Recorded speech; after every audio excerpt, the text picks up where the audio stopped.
now part of the Legion. I've got a lot of thanks to give today. So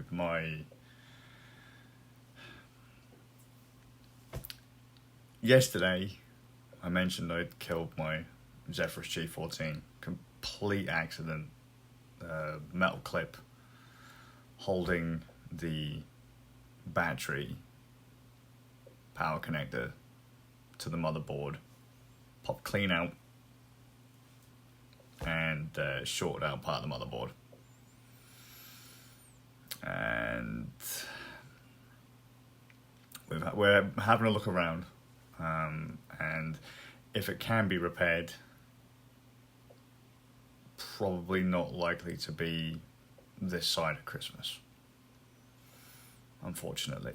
We're going to try and get it repaired, for sure. I love that laptop.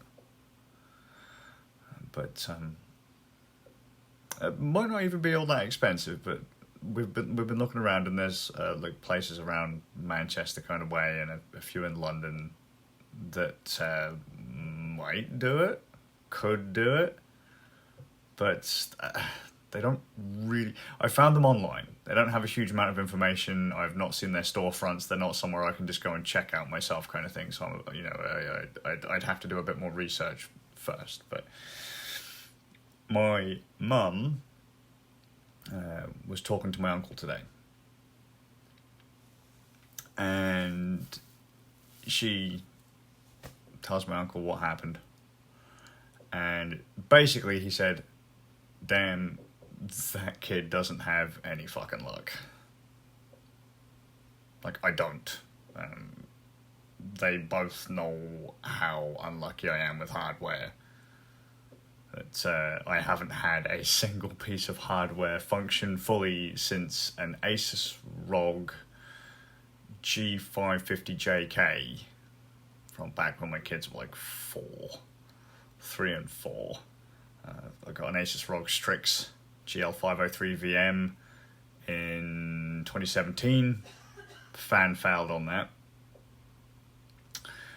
Built Doomslayer, my PC, in 2020, and that failed pretty much the moment we got it out of the box. Bad power supply, bad motherboard, bad graphics card. It was probably a bad power supply that took everything else out.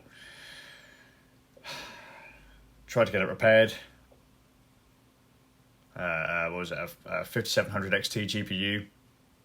Not happy. When the GPU shortage hit, was it a 6600, so 5700 XT, then we went to a 6600 XT. That wasn't happy either. And the whole thing didn't really work until we managed to get hold of a 3080 Supreme from MSI at the beginning of this year. I got a Zephyrus G14.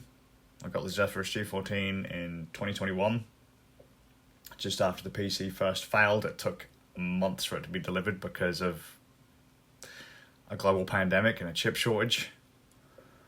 And it was great. I had a few issues with it, but it was a great little laptop. Main issues I had with it were USB bandwidth issues, but it was a great little laptop, and it ran incredibly hot. Just by default on that laptop, it would idle at like 55 degrees. And I don't care what anyone says. Anyone that says, oh yeah, I got mine down to like 35 or 45, not unless you undervolted it, repasted it, undervolted it, and limited basically everything you were doing on it. It would be it's very common for the Zephyrus G14 to run 90s and higher, uncomfortable to the touch after a while. And we think that might have actually been what caused 3 M2 SSDs. Was it 3 M2 SSDs fail in it? The one that came with it. No, might have been 2. The one that came in it, replaced that, then put a Samsung M2 SSD in it. That failed. after 5 months, and then we were going to put in a Seagate when I accidentally shorted out the board. Well, my family were gracious enough to gift me the Legion 5. And we had to go to Norwich City, where I used to live, to go and get it.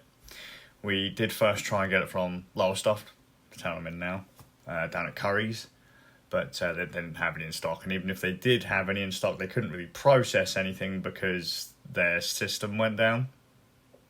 As we went in, again, I'm cursed when it comes to hardware.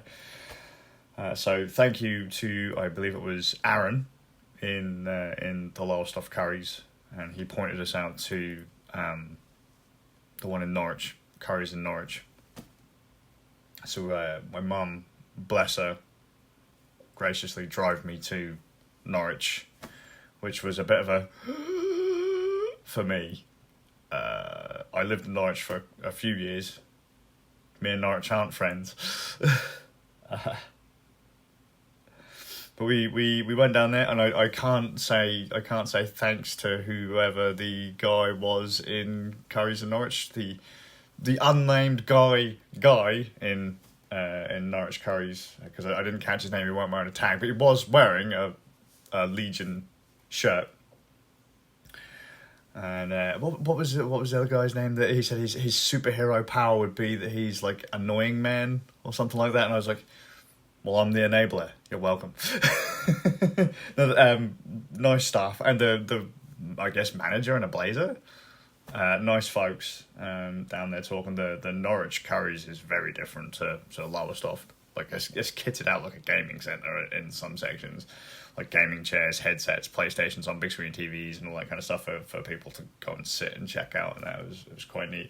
And the Duffer Rock-At keyboard with like half of the keycaps nicked. I'm very thankful. I'm very, very lucky. Unfortunate and lucky all at the same time. I'm unfortunate that I don't seem to have any luck with hardware. Very fortunate that I have a kind, loving family who are willing to help me out and support me as best they can when I'm basically on the floor going, ah! So, thank you. It's very much appreciated. I've set it up. It's had a few little quirks, nothing hardcore. I think it's just Windows 11. I wasn't expecting it to default Windows 11, and a few things about it have defaulted out of the ordinary. It's the same laptop as what we've got the kids. So me and the two boys have got the same laptops now. So we've now got 3 Lenovo Legion 5s in the house. But theirs started up completely differently to mine. Theirs didn't have start up with Windows 11. Mine, I don't think, should have started with Windows 11. Theirs didn't start with the RGB keyboard turned on. Theirs didn't start with... I was in hybrid mode on mine, which is an AMD GPU, onboard processor GPU, and the dedicated graphics card, an NVIDIA RTX 3060 115 watt, I think. They were both on. When my kids were started, DeWalls were started, I think Divines were started, because Divine now has one of these as well. Theirs were all just the NVIDIA, which is a nice thing, 'cause it's got a mux switch on it. I mean, you can turn off the lower power graphics card.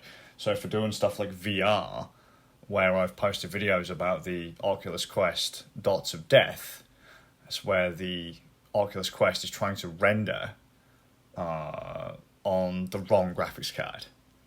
It's rendering on the onboard graphics card, not the dedicated graphics card, the powerful one that you'd actually be using for VR. So it just kind of has a hissy fit, and you have to disable the low power graphics card and then re-enable to get everything shunted over to the big boy graphics card. You don't have to worry about that with the Legion 5 because it has a mux switch and you can disable the graphics card. So I'm going to enjoy having a crack at that. Plus, as I mentioned, I had USB issues, bandwidth issues, and power issues on the Zephyrus. So it meant a few devices I had just didn't work or didn't like being worked didn't like being worked.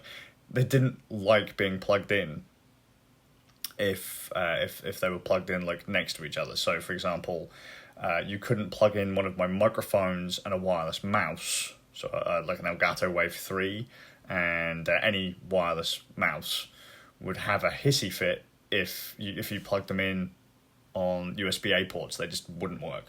It would just go, nope, not enough USB bandwidth, dead. And so then you'd have to use a USB-C adapter to plug in something into one of the USB-C ports, because one of the USB-C ports was actually split off to run the two USB-A ports. It wasn't full bandwidth. That was a bit of an issue. Or like, for example, plug in the Elgato Wave and then plug into a Corsair Virtuoso headset. So you'd have like a wireless headset and then your microphone. That wouldn't work.